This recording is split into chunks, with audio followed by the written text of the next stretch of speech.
안녕하세요. 상식이 돈이 되는 지식스쿨입니다. 아직까지 일본 불매운동이 뜨거운 가운데 오늘은 과거 일본 불매운동의 사례를 살펴보도록 하겠습니다. 영상 시작 전 좋아요와 구독 눌러주시면 더 많은 정보를 받아보실 수 있습니다. 일본 불매운동의 역사는 100년 전으로 거슬러 올라갑니다. 일제강점기 시절 넘쳐나는 일본 제품에 밀려 우리 산업이 힘을 쓰지 못하자 지식인을 중심으로 일제 말고 국산품 쓰자는 물산장려 운동이 일어납니다.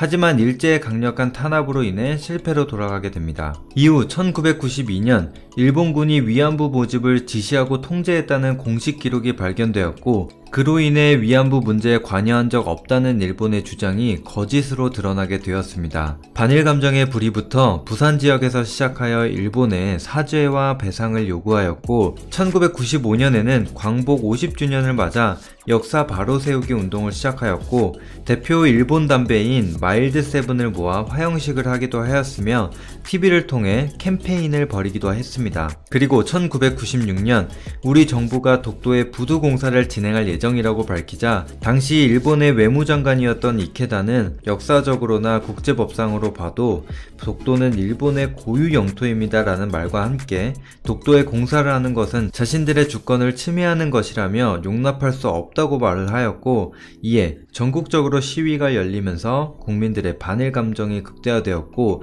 다시 한번 일본 불매운동이 일어나게 되었습니다. 그리고 2001년 일본의 역사 교과서 왜곡 사건이 일어나며 두 나라의 사이는 완전히 파국으로 치닫게 되었습니다.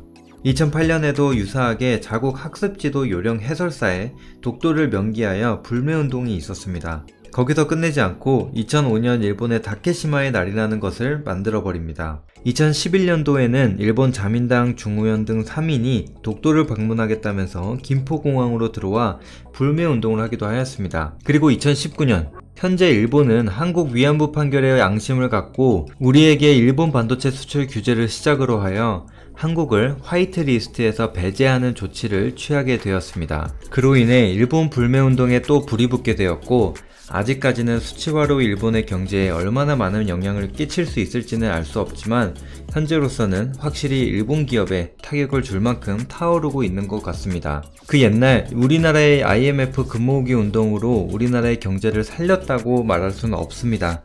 하지만 우리 국민들이 힘을 모아 우리 경제에 큰 보탬이 되었다는 것은 사실입니다. 최근 일본 불매운동에 관련되어 일본의 마이니치 신문에서 이렇게 이야기했습니다.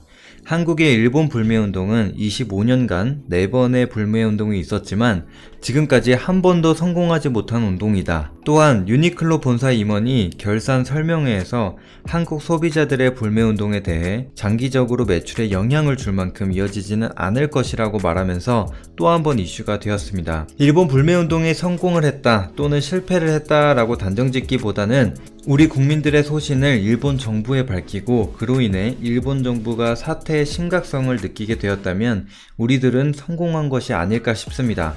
여러분들의 생각은 어떠하신지 댓글로 남겨주시면 감사하겠습니다.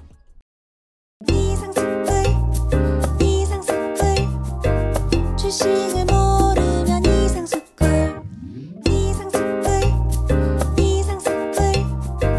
주식을 모르면 이상스쿨. 주식 모르니 이상스쿨.